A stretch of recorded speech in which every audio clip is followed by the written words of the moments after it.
नाज़रीन, सेवन शरीफ ऐं बरपासे में गुज़िरियल 2 महीननि खां मुसलसल पाणी जी घोट ख़िलाफ़ सिंध यूनाइटेड पार्टी जे सॾ ते मरकज़ी अॻवान रोशन बुरड़ो ऐं ॿियनि जी अॻवानी में एहतजाजी मुज़ाहिरो करे रैली कढी वई। हुन हवाले सां ॾिसूं था अली खान लाखो जी हीअ रिपोर्ट। जी बिल्कुल, सेवन शरीफ में मुसलसल 2 महीननि खां वठी पाणी बंदिश खिलाफ़ सिंध यूनाइटेड पार्टी पारां अॼु एहतजाजी मुज़ाहिरो करे रैली कढी वई आहे। अचो त हिन मुज़ाहिरे में मौजूद अॻवाननि सां ॻाल्हि ॿोल कंदासीं न हू छा था चवनि। ही त सेवण तालुको आहे, पर असां चऊं था त सॼी सिंध में ओवरऑल पाणी न आहे। ही त CM जो तक़वा, MNA जो तक़वा, रापोटो हिते रहे थो, CM मुराद शाह रहे थो।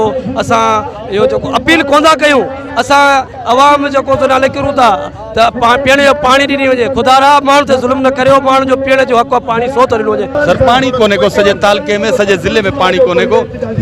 नाअहली हिकिड़ी त जेके चूंडियल नुमाइंदा आहिनि उन्हनि जी आहे। मुराद अली शाह साहिबु अचे थो त उनखे मिनरल वाटर ॾिनो थो वञे। उनखे कहिड़ी ख़बर त मंछूर जे ग़रीब माण्हू वटि पाणी कोन्हे को, अकतड़ जे ग़रीब माण्हू वटि पाणी कोन्हे को, भाननि जे भान शहर टाउन कमेटी जे माण्हुनि वटि पीअण जो पाणी कोन्हे को। शाह साहिब खे कहिड़ी ख़बर।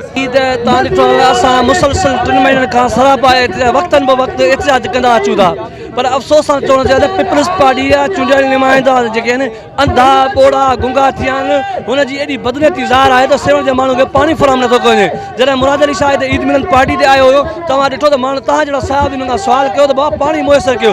6 महीना पाणी न कंदो बाबा, हिन जी नियत ई न आहे पाणी ॾियण जी शहर जे माण्हू खे। हींअर आबादी पोखी जो टाइम लॻो पियो आहे, आबादकार ख़ुदि परेशान आहिनि। बिल्कुलु, तव्हां हिते मौजूद सिंध यूनाइटेड पार्टीअ जे अॻवान जूं ॻाल्हियूं ॿुधूं।